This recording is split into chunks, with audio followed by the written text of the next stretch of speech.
मालेगांव में blast case में निर्दोष साबित होने वाली प्रज्ञा सिंह ठाकुर ने आतंकवाद के रंग को लेकर एक बड़ा बयान दे दिया, जिस पर सियासत शुरू हो चुकी है।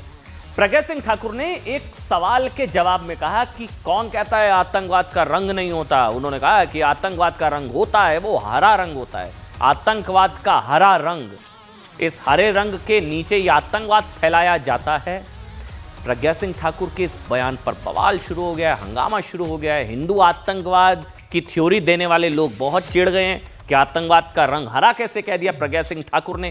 कांग्रेस इसे समाज को बांटने वाला बता रही है, समाजवादी पार्टी ऐसे बयान को घटिया मानसिकता वाला बता रही है। सुनिए किसने क्या कुछ कहा, सुनिए। कौन कहता है कि रंग नहीं होता?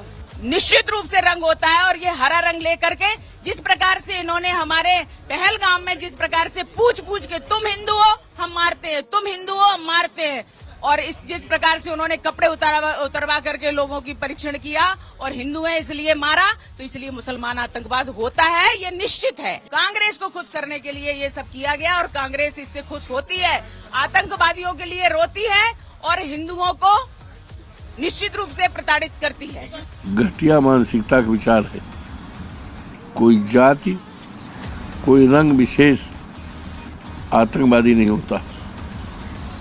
इस तरह का किसी पर आक्षेप लगाना देश की एकता अखंडता के लिए अच्छी बात नहीं है। साध्वी जी के सामने जो न्यायालय ने फैसला दिया वो दूध का दूध पानी का पानी हो गया।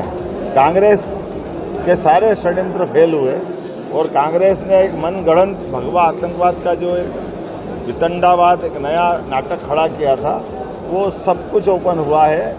हिंदू कभी आतंकवादी नहीं हो सकता, ये एक बार न्यायालय ने फिर सिद्ध किया। अगर आतंकवाद का कोई धर्म नहीं होता, कोई रंग नहीं होता, ये तो कोर्ट कह रही है।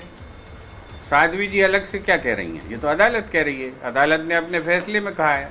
तो फिर जो है बम्बई ब्लास्ट में धर्म कहाँ से आ गया?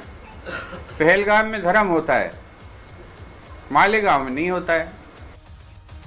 कि ये बयान मैं समझता हूँ कहीं ना कहीं इस्लामोफोबिया से प्रेरित है।